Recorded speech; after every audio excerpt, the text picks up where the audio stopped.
Hello, good people of YouTube, and welcome to Cast Strength.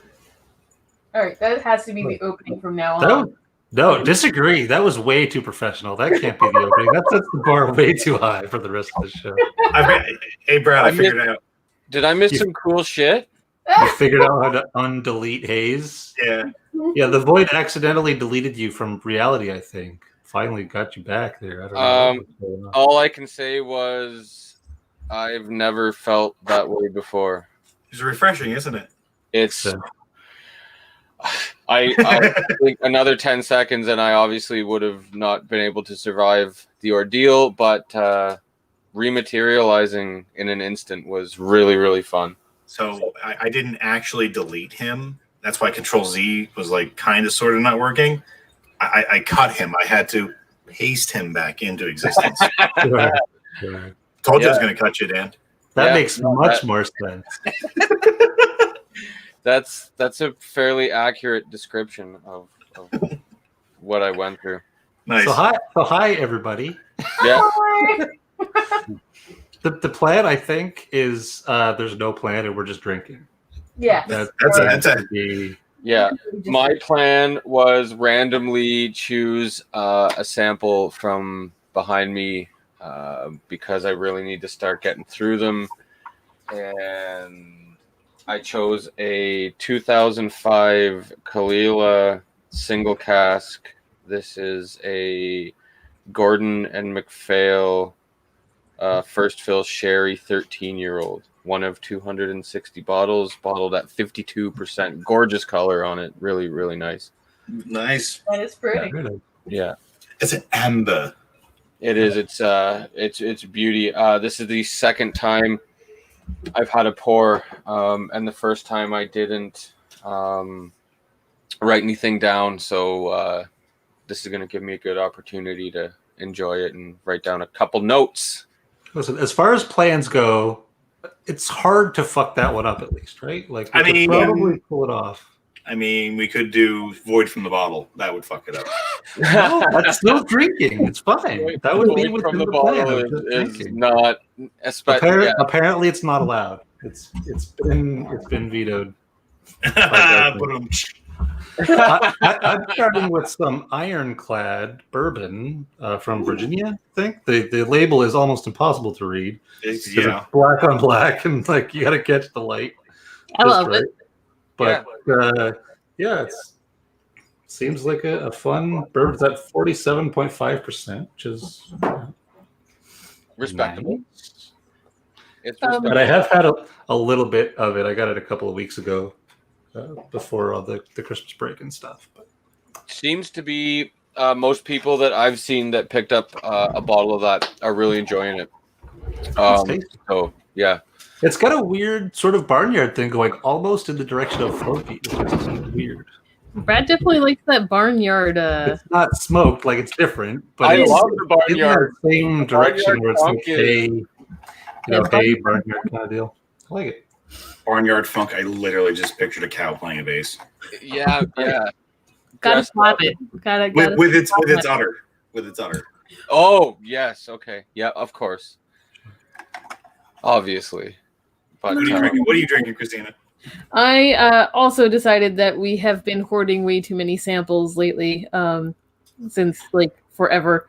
So I decided to take out one of ours. It's a Tobermory Legig 18 sherry finish, heavily peated single malt whiskey, age 18, at 46.3 ABV. Nice. So it is also a very pretty color. Oh, I geez. have that. Jason, cheers.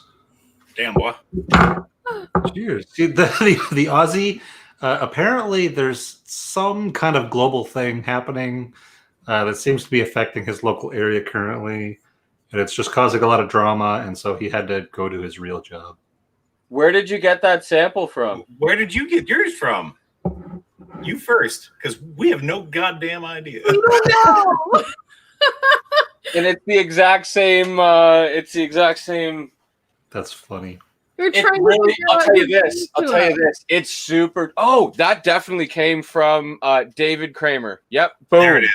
See, that's what I was Thank you, thinking. Kramer. Yeah. I was thinking. So obviously from Brad. From Brad, yeah. Via Dave, yeah. Vito when he went down because he brought Oh, a bunch of Or Yeah. Vito, or Vito. That's exactly what it was. And you know what the funny thing is? Up until literally recently, because I've run out of bottles, I had it in that original same size, same. I just took the label off it recently. Look at Dave's labels. Look how awesome they are. Well, and that was the thing. That was the crux. I'm like, who would print a label? So Dave's, I may have mentioned this before, but Dave has a tasting every fall. He obviously didn't have one this year. We all go over there. It's fantastic. It's in his house, and it's a lot of awesome people. We have the, Vito, Brad, Adam. There's another few people that you guys will have known from the chat here and there that are always there, and then a bunch of Dave's friends. And it's, anyways, at the end of the night, whatever's left from the bottles, because it's kind of a help yourself, type of deal. We do kind of try to stay drinking the same one at the same time. So when we're talking and whatever, we can at least kind of, but I end up being like 4 bottles behind every time, like every single time, because I'm doing what I'm doing right now and talking everybody's ear off. I'm sure you'll be shocked to find that. But anyways, at the end of the night, we get little stickies with our names on it, like little fluorescent strip stickies. And you get to go put your little name stickies on whatever bottle you'd like to take samples home of, and the rest of the bottles get emptied up into those. And he has those gnarly samples labels printed out for them, and yeah, it's fantastic. Sounds like an awesome time. Yeah It's a good time. It's really annoying that we didn't get to have one this year. Yeah, but it'll happen again.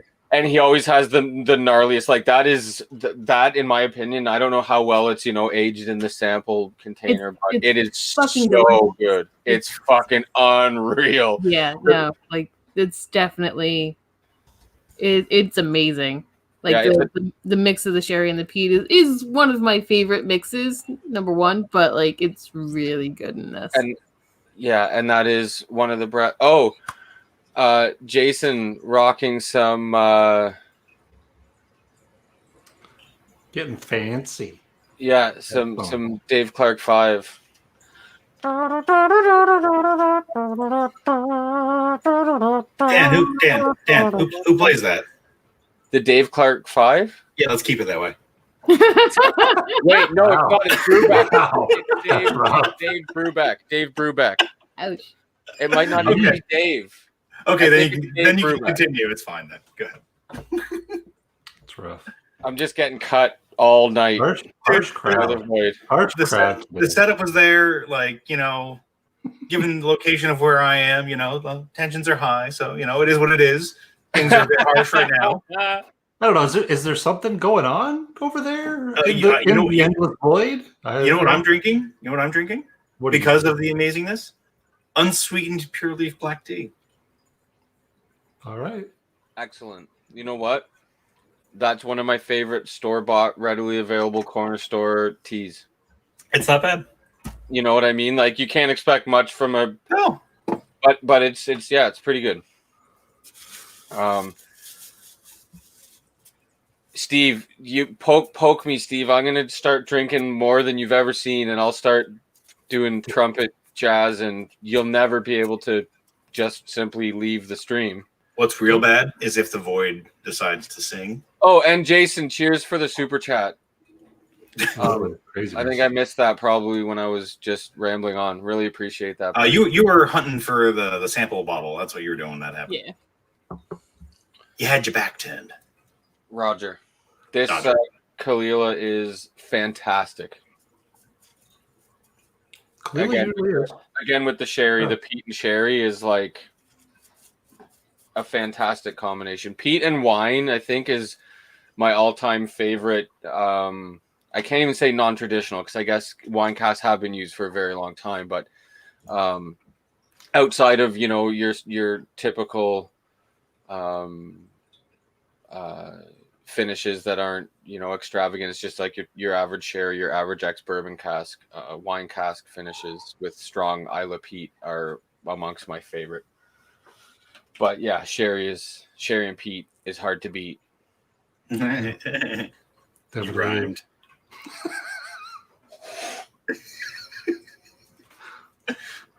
The Void is at once like just a harsh critic and also like amazingly easy to get to giggle. It's weird combo. Yes, I would vote. That is a extremely accurate description. Extremely accurate description of the Void. So all my life, I have basically been known as I'm an asshole, but I'm a lovable asshole. Sure. You are Lovable super asshole. duper Seems lovable, accurate. and your suit can be super duper asshole, but everybody can be like. Oh, just be happy you don't ever see business Void. Yeah, I'm down. I've seen There's Business no- Void for blips. Yeah, it's not good. I In don't like bits it. and pieces. It's scary. What's everyone drinking at home? Because I haven't seen one mention of anybody's beverages at home. Beverages. Beverage. Steve A did imply that we could even fuck up just sitting around drinking. I mean, Which I It's technically fair, but Yeah, rude to say out that's loud. yeah. That's pretty. I did because Pure Leaf. Well, you're still drinking. It's just not alcohol. Yeah, but I'm fucking it up because like it's not whiskey and it's also just Pure Leaf. Like I could go make a tea if I wanted to, but no. But no. My sips are getting more and more haze-like because I don't want to finish this. Irene is here. Hey, Irene, drinking some kombucha. Kombucha. Kombucha's good. Steve A's going with the Thomas at Not 18. Very 18, nice. Nice. Jason's Ooh. got to get into that Stag Junior, man. Yeah, get into it. It's delicious. It is. You never know what could happen tomorrow. They could come for your whiskey tomorrow, and you'll be really wishing that you had cracked that Stag Junior tonight. Right? Okay, you have a point. You have a point. I am not at all surprised that you said that openly, because it is true. Yeah, it's accurate. That Tomatin 18, is that just the standard? Or is there a? I think it was a PX that I saw the other day. 18, and it looked really tasty. But I didn't see it in person, obviously, because I'm not crazy enough to go into an LCBO right now. Yeah, I wouldn't either. I just don't have the need, especially when they do deliver. So if I do need to buy something from them, they'll deliver it. I can't remember the last actual bottle that I purchased at this point. It's been a while. The black? Yeah, maybe. The last bottle I purchased was a Coloman that I could not pass up on. It was an Alberta exclusive 9-year-old single cask STR. And the standard I say standard, it's a limited release, but their original STR is one of my favorite peated drams ever. I love it so much, so I had to get that one, and I haven't bought anything since, or even I can't say I haven't been tempted, because we have a private chat up here of like the local guys where we get the group orders together and stuff like that, and it's yeah, it is what it is though. Priorities. Yeah, the only new stuff I've gotten recently is stuff from the Whiskey Quarterly Ontario. Yeah, which seems a pretty. They're like pretty annoyingly priced, but like it's not their fault because the LCBO is still. Yeah, he has to. Very good. Yeah. He's But at least I get access to it, which is the important part for me. yeah, because Two Brewers is one you've already been into, and they're definitely right up there. Outside of the big guys, like Dr. Don is absolutely fantastic. He's talented. He's puts out remarkable whiskey, but he also has a lot behind him, able to do that. And the guys like Two Brewers, who certainly don't have anything like that. Not to mention where they're located, which is awesome. Makes it, in my opinion, in their own kind of a category of their own, and they seem to be darn near the top of that category for tasty whiskey. Being I've got a couple of them sitting here that I'll break into momentarily that I haven't tried yet. 128.4. Batch 13. Is that what that one is there? I've been waiting for a day to crack that open, but it's never. I just want one person here. You know what I mean? That will be even on the level of drinking whiskey in any capacity. I don't care if they mix it with anything. I don't care if they put ice in it. I don't care. Like, I never have, but I won't. Like, I just want to crack a couple bottles with another person that will like drink it and appreciate it. And today's the right day to open. Yeah. It will. I gotta get through some fucking samples because I'm literally overflowing. I am overflowing with samples. You should tell Doctor about that. I got to. Zing. Like, I don't know if you can see the one shelf here, but like this shelf here is like fucking 4 layers deep of shit. They're on the edge, teetering over. I gotta put a dent. So that's what I'm doing here. Trying my best to, at least. And that's hard because most of them are 2 ounce. They're 2 ounce bottles. Some of them are big little, but like 2 ounces for me ain't fucking happening in one sitting. By like, Time to drink faster is what I'm hearing. And on that note,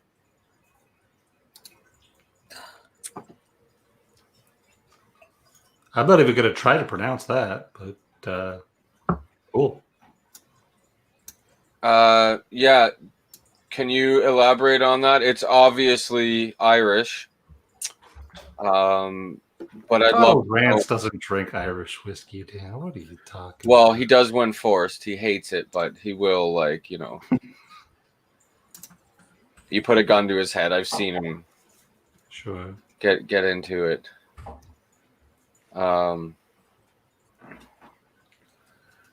See, I was on a big save them and decant. Like, if it's a thing, like, I know that I don't know how fast you go through your bottles, how much you drink or whatever, but if a bottle's really low and you got a big bottle sitting on a shelf taking up a lot of space, pour it into one of these. You know what I mean? You're also saving potentially the oxygen level, and you're saving a ton of space on your shelves, which is something we all need. I know that everybody at some point in time.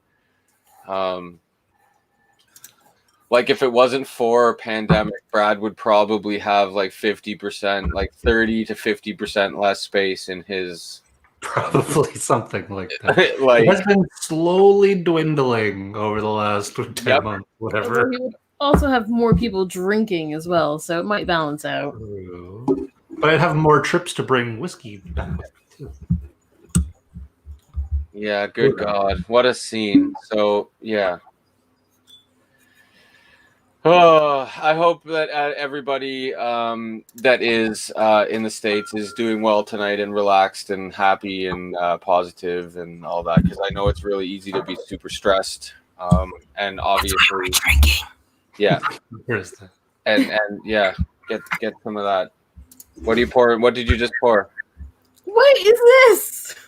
Oh, fuck, we're in like an infinite time loop. Void. No. The void is going fractal. What is going on right now? Yes, here we go. I can't wait. No.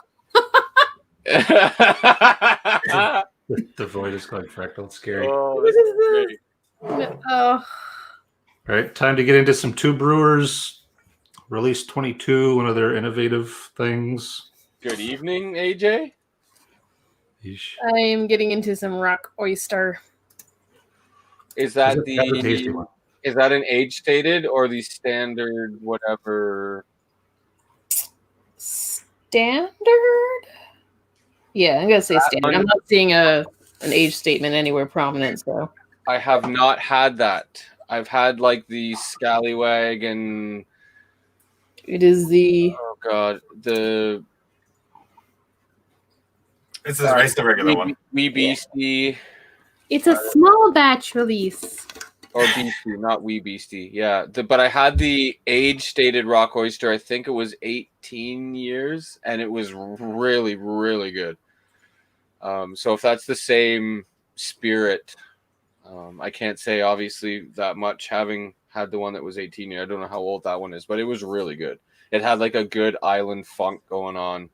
There's definitely a funk to the nose. I don't remember actually having this. I'm sure I did.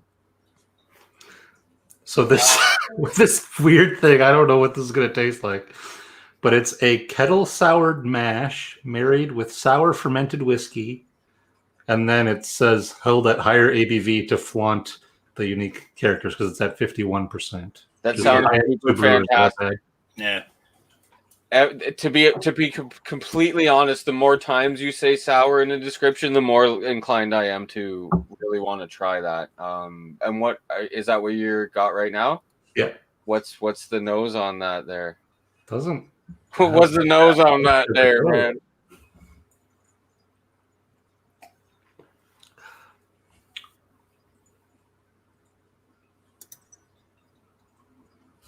That's interesting. It's like weirdly thin, but like there's like weird spice going on. There's, I don't know. What was the ABV? It doesn't taste anything like 51% ABV though. Oh, 51. Nice. That is solid. That's a hitter. Weird. That is a delicious bottle of whiskey. Like super green apple thing going on now. It's weird. Interesting. I have I don't think I've gotten everything that I get strong apple notes on is 43%, 40 to 43%. I just realized that whenever I get that strong apple note, it's on a lower ABV and always a Scotch too. So that's really interesting. But it's a single malt, right? Yeah. It is. Yeah. And that water up there, they got that Yukon water. That's straight out of a glacier. Supposedly. That's good making. That's good whiskey making. Yeah, though it is tasty. I would not have guessed 51%, which is interesting. I think that I always have that problem with some of my friends that will drink whiskey, but aren't necessarily, at our level, like really into the hobby so much. They always have a hard time understanding when I tell them that the higher ABV, in a lot of cases, the less alcohol notes you will actually get.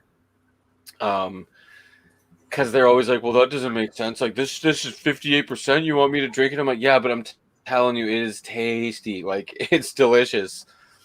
Whereas personally, even earlier in my journey, I found that I still got more of an alcohol note from 40% stuff than I ever did from, and I think that just is that water combining with it, because when you really water something down, like I'm going to go ahead and say this right here for the world to say, I'll admit it. I stole liquor and refilled it with water. And then inevitably you go to drink that bottle again because you can't remember what you did or whatever, and it's there. And like every time, I don't know if anybody's ever had hardcore watered down whiskey, but it tastes all you taste is pure alcohol, but it's still so watery and thin. But it washes away any possible flavor and only leaves alcohol. Yeah, it's. I don't know if anybody has ever had that particular discussion or situation with somebody that I haven't personally kind of getting you into whiskey, because I've like I said, I got a buddy and he's still every time he's like, how does this not going to burn me when it's 53%? I'm like, I'm telling you, it's flavor. And then you explain the whole watering down thing and everything, and it doesn't necessarily mean that it's bad. Like I said, there's lots of tasty stuff for 40%, but I think I think it's important to get people into cast strength or higher ABV stuff early into their journey so as to accelerate the process.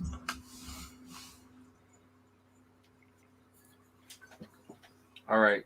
What's next? Show tunes? I already tried Sure. that. You were not Go, show it. No, you tried smooth jazz. smooth, specifically smooth. Very specific. Smooth. Try next time. Acid jazz. Go. Oh, ooh. Yeehaw.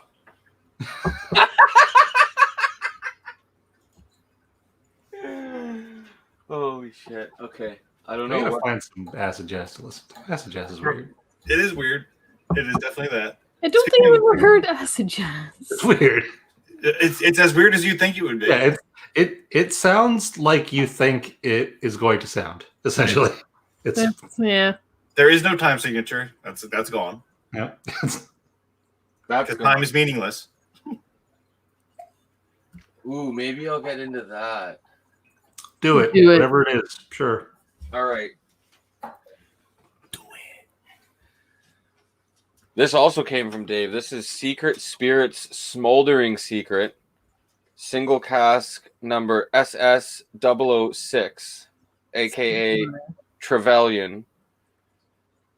This is refill bourbon aged 8 years at 59.5%. I'm going to go ahead and say that this Smoldering Secret It's a secret space side. and it's super, super light. No, I'm going to go ahead and say that it is an Isla. It is super duper light. Oh, I was just going off of the secret spirits trend. Yeah. No, honestly, that you got like a Not a bad call. 99.1% chance of being right. So Oh, Dan, Jason is calling you out as an amateur. You're supposed to fill up the whiskey with vodka when you fill up the vodka with water. yeah. Well, I appreciate it, but it's many years too late. But that's solid. Okay, this better be smoldering. Jason, that's like advice you better like charge for in the future. Seriously. Monetize that.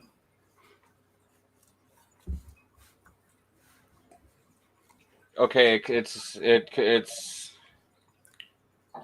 could be a space side. It's definitely not. If it could be a space side, I'm saying right now that there's a very, very, very high percentage chance that this is space side. It's 100. I'll tell you what, if this is peated, I'd be blown to smithereens. I mean, I'll say nothing this: the first time I opened a bottle of Renaissance, I didn't think there was any smell. there is that. There is that. It can be sneaky occasionally. No, if this ends up being peated, it's going to be the best whiskey I've ever had in my life because this smells pure space side butter cream. Really, really soft, super sweet. Yeah, no, it's a space side. Yeah. Seems likely. Yeah. Like I hate, being able to really distinguish. There are some, it could possibly be a Highland, you know what I mean? There's some stuff I'm not that fucking good. Well, But- here's a controversial statement that I'm gonna say it's I don't really literally- care. Highland and space side are the same thing. It's all space side. This is it's Hot definitely, takes I'd from be the shocked if void. it wasn't. I'd be shocked if it wasn't a space cider, but Whiskey hot takes from the void that I agree with.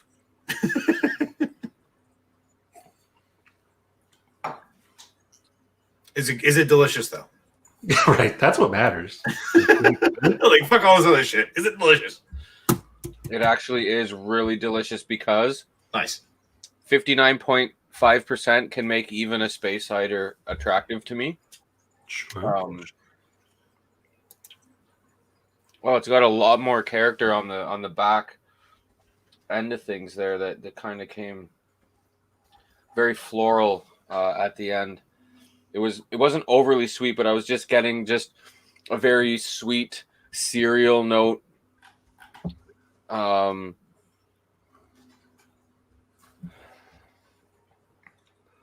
Yeah, it's a space side. Steve with the technical correction. All right. Does someone want to Google that for me so my computer doesn't crash or what? Wait, what are we Googling for you? Secret spirits. Smoldering secret. Single cask SS006.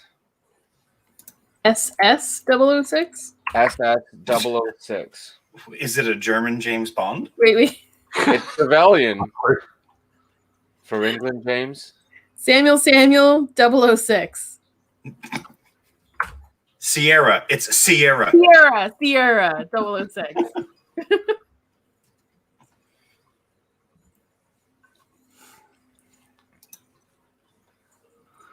It's an Isla malt. It says Think I'm with Jason on this. No. distilled at Cool Ela Distillery in 2011. No 59.5. way. Bourbon cask. Yep. Is it Asian- peated? I don't know. It's Cool Ela, so possibly not. Yeah, I mean they have unpeated stuff. Yeah.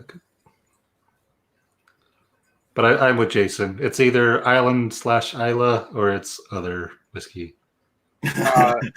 Even just not even Scotch, just whiskey in general. This is unbelievably on another level compared to this Kalila that I just previously had. Interesting.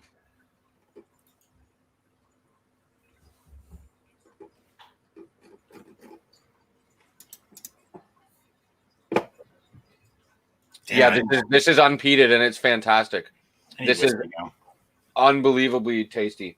If it is peated, it's super duper light. Like for 8 years old, it's definitely not 8-year-old peat. By comparison to other young peated Isla. It's very, very, very light if it is peated. Because there's no way that this previous Kalila could have blown my palate out. The 13-year-old. Having said that, I am only drinking once a week on Thursday evenings. Ditto. So, yeah. And like, there's been a couple times when I've come back here and I've turned the light on and I've kind of looked around and I was like, I just wasn't really particularly feeling it. There's been a couple times where I have been feeling it, and by the time I got back here, I wasn't feeling it. So yeah. Oh, Steve says that it's peated. It is quite possible. I'm not getting any by any means any prevalent peat notes. Certainly not on the nose, and pardon me.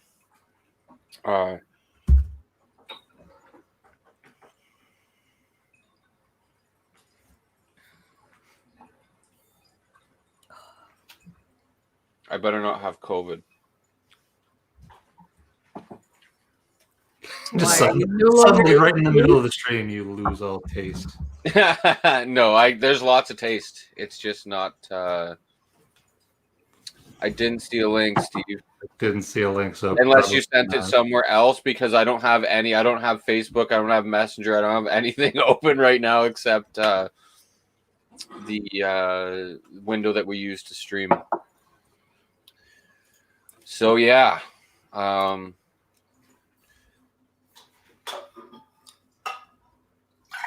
hoping that it's a link to Steve enjoying this Kalila that we're talking about right now.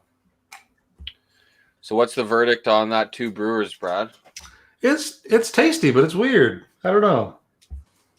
It's very, very appley to me, which I'm not a huge fan of necessarily in whiskey, but I mean, it's not bad by any means. It's definitely interesting. I am a huge fan of appley whiskey. Well, we'll see if you like it next time we can get together. Or I'll drop a sample off on your doorstep. I trained myself to be enjoying appley whiskey because I find a lot of apple notes on Glenfiddich 12. Oh yeah, no, 100%. That's like apple juice. the Glenfiddich 14 Rich Oak. In the States, I think your guys' Glenfiddich 14 was the Bourbon Reserve or the Bourbon Barrel Reserve or whatever in a blue tube. But we had it was Glenfiddich 14-year Rich Oak, and it was literally like apple juice. It smelled and tasted like apple juice. It was like Allen's, like a can of apple juice. Why don't we have any Glenfiddich? Because there's no point.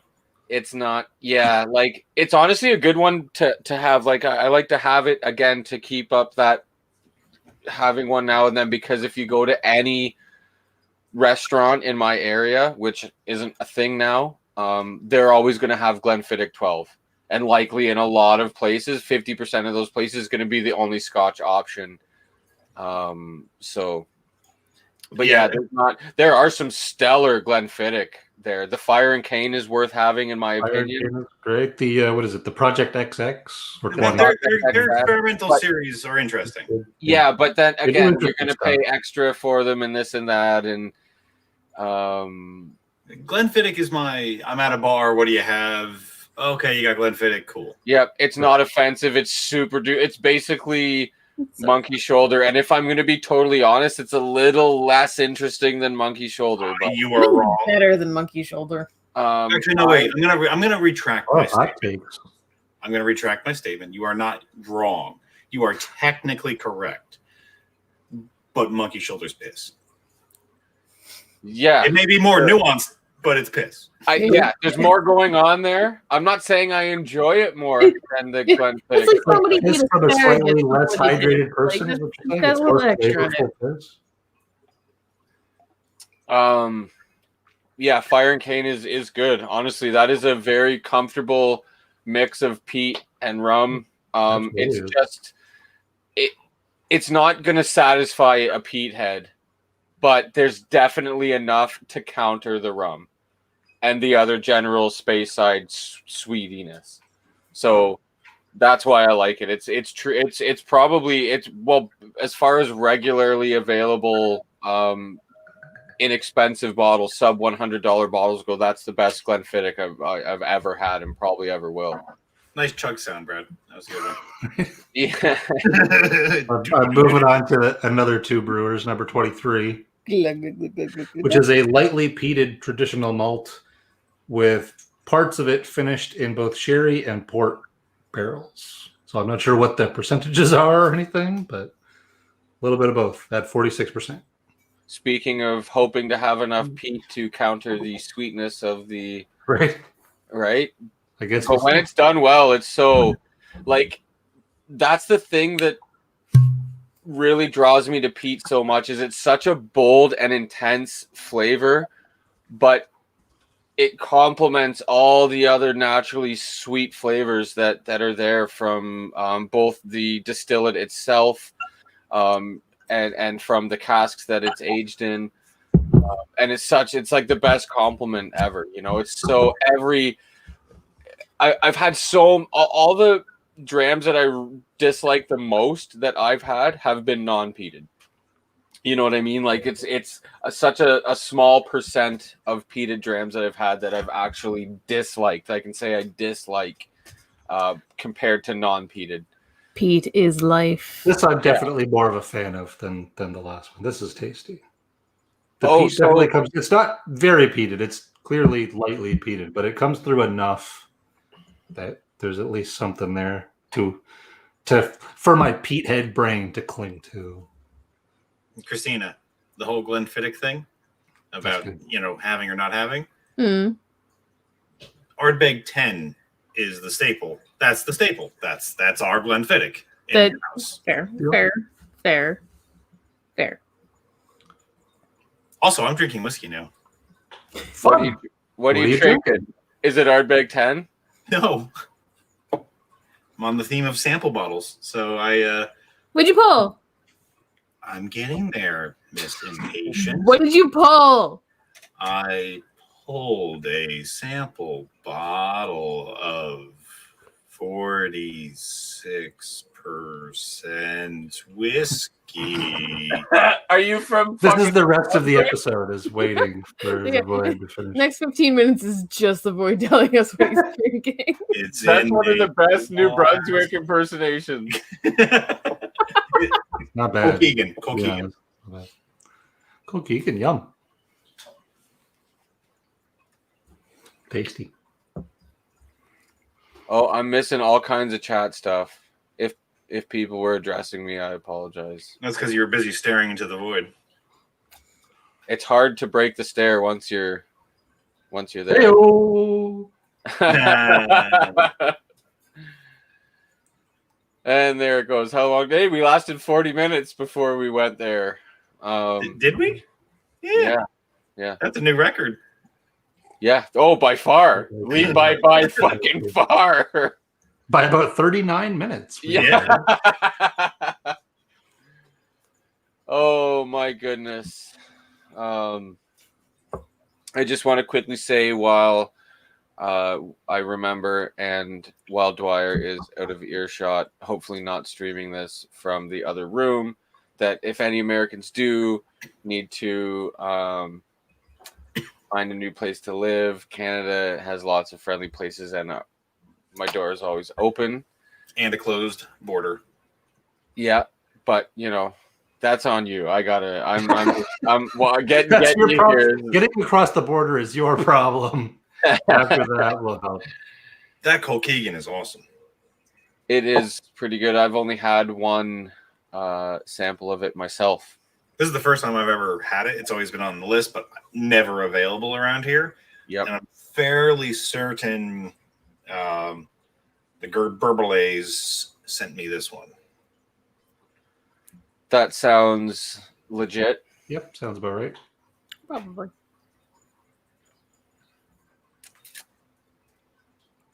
Like a year ago. We are terrible at samples.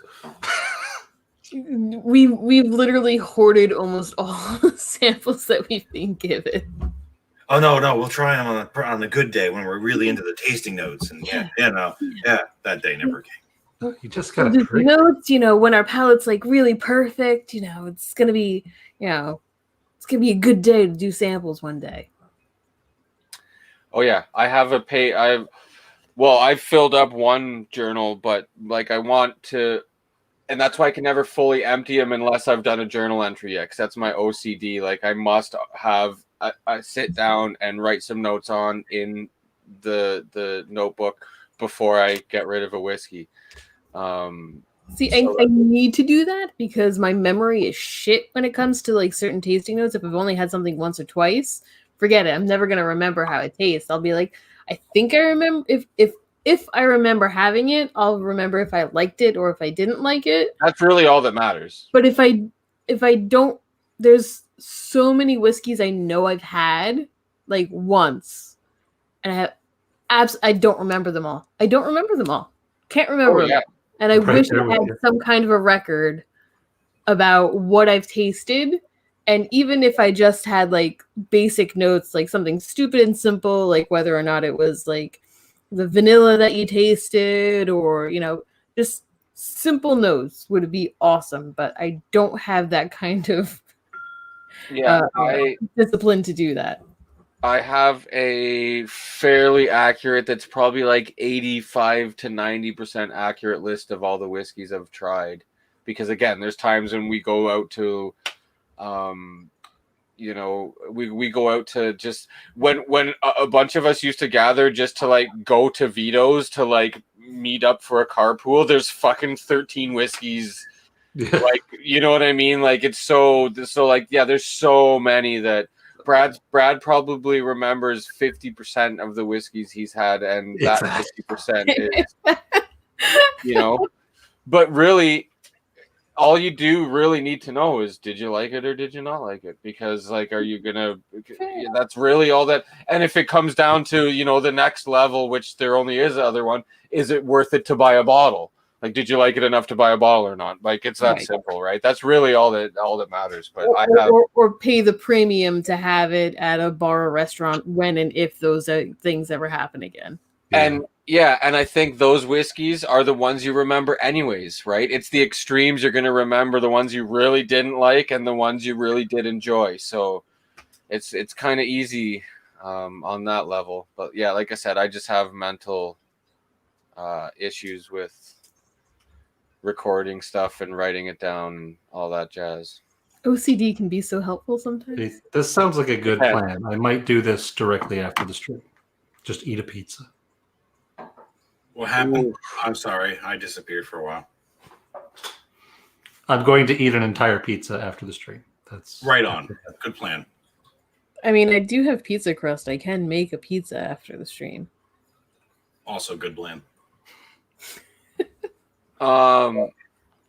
Highland Park, Renaissance City, I've never even heard of, but I love Highland Park. I absolutely fucking love Highland Park. So that's I gnarly. don't believe that's an actual Highland Park because that has nothing to do with the Whiskey Tribe.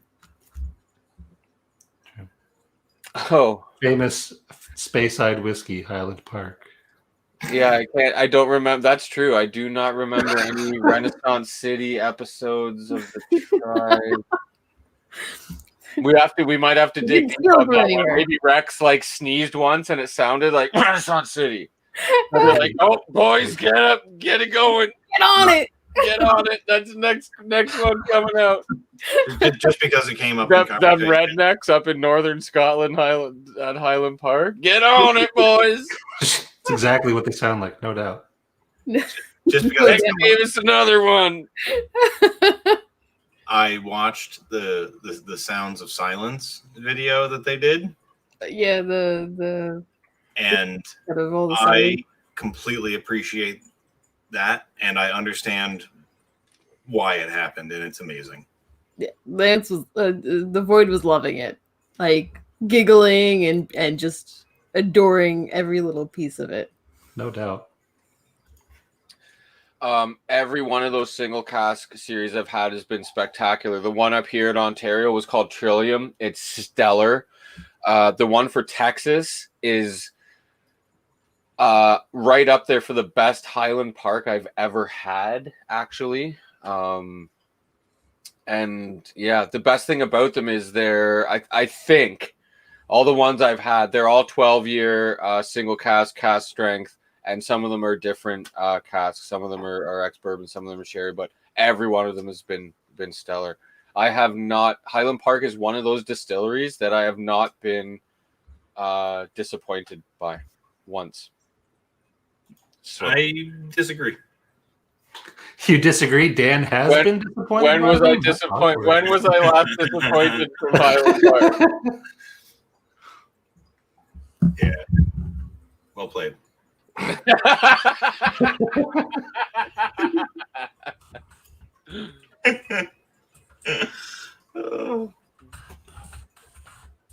think the only Highland Park I have enjoyed was the 18. Okay, Tasty. it's a tasty one. Yeah. Other than that, meh. Absolutely meh for me. Yeah, But I'm a couple of them that I thought were pretty tasty. What's the Viking Honor? Is one of that's the 12-year, I believe. The 12-year for the Right, price for me is my favorite sub, and probably not the only. There is a couple, but only like two that are drinkable in my opinion. Sub $70 Scotch by leaps and bounds. It's unbelievable. That's my. I mean, I don't have such a thing as a daily drinker or staple, but Highland Park would be that staple undoubtedly. And then all of the independent bottled Highland Parks I've had, which is a lot, are incredible, like out of this world, which says a lot because you get, a bigger picture of what that distillery has to offer when you have the independent bottling as well as their official distillery releases. right. But yeah, they're one of my favorites. They're my second favorite distillery next to Bruichladdich. Christina's typing me onto the fucking stab list right now because I didn't include Ardbeg in one of those two mentions. I can see her out of the corner of the eye typing. like, yep, okay, that stupid idiot said that out It's loud. But fine. It's I fine. still like outside of Highland Park. It sounds like it's totally fine. You're in the clear. I don't know what the issue is. Fine. Where's the That's delete button technically again? not true too. Outside of Highland Park and Springbank, which still isn't necessarily third in line, all of my other favorite distilleries are like Ardbeg, Lefroy, Lagavulin, Killoman, Kalila. Like it's all You basic. might have a slight bias, is what you're saying. It is what it is, you know. Again, like you want to talk about distilleries I've never been disappointed by. Every Buffalo single Trace, Isla. you know, right? Buffalo Trace has never been disappointed by. Me? Yes, No, just I'm being highly. Yeah, sorry. Okay, super disappointed. I've never been more disappointed by. That's the number one, actually. If you want to mention that, that is the number one probably distillery that I have been disappointed by. And I use the term disappointed, not so much in like, oh, it's bad whiskey, as maybe I was expecting a little more, or the value. Like there's a lot of things I carry into the word disappointed, but it also takes a lot to disappoint me when it comes to whiskey. Like I have a fairly broad palate, but yeah, I've been disappointed an awful lot by Buffalo Trace. The standard Buffalo Trace bottling, like the green, just whatever 45% Buffalo Trace is like. It's like, you know, I'm not super into it. It's disappointing for me to say the least, but I think I've had like one of the non-peated wine cask Bunas that was really kind of off taste on it, and other than that, I can't name one Isla that I've had that I didn't enjoy. They've got a pretty good track record for me too. Yeah. What's your least favorite? What's an Isla that you've had that you did not like? O'Navan. Which? Yes. I like Lefroy 10. You don't like Lefroy 10? See, I like Lefroy Lower less than I like Lefroy 10. I can't take Christina's full word on it. Like I trust her and she's a very honest person, but like there's some hate going on here. No. Like that, all of that fluff and hate of Lefroy and all that started because literally hated the 10. Like try the 10. Oh, cool! Not another island. Let me try it. That's terrible. Yeah, where's the peat? It tastes like fucking peach champagne. Like, this is terrible. Like, I want my peat. I want, this is supposed to be a peated whiskey. Where the fuck I want my peat. I'm in deservement of the peat. Where the peat at?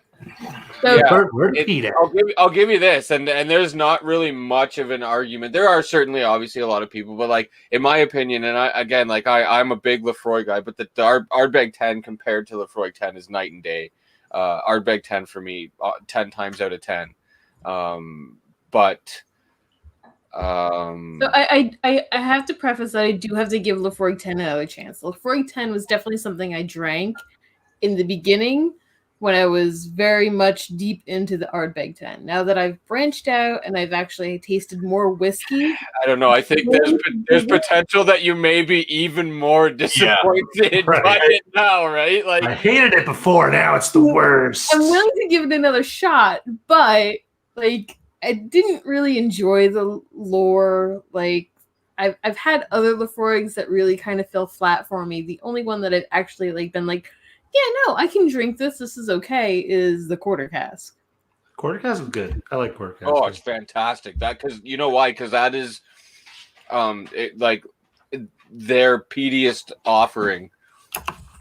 I think, in my opinion, at least, where you get that strong peat character, but you also get a lot of wonderful other vanilla notes. Yeah, the 10 cask strength is really good too. Okay, so they're You can't find that around here. So. This is definitely peated, but for some reason, even at the higher ABV, it's considerably less Pete forward than the 13-year-old at 52% that I just had. It's funny too because these are both the ones I picked out, and I didn't know what this was. These were both independent bottle Kalilas, but so different. This Smoldering Secret is changed a lot now that it's been in the glass for some time. And there definitely is some peat on there. With that, we don't want to step on Ed's shoes over at the Rock Gut Review because he's going to be starting in a minute. And if memory serves, he's doing a bunch of samples tonight. So, it's sample night. Check it out. Yeah. Go check that out. It'd be interesting to see what kind of samples he has. But yeah, it'll be a good time. So All head right, over to guys. Rock Gut Review if you want to, keep up with that. Thanks for joining, everybody. Thanks, Etc. everyone. Thanks for Yeah. tuning in to Cast Strength. Have a lovely evening. God, that was too professional. It's gross. Quick, cut it.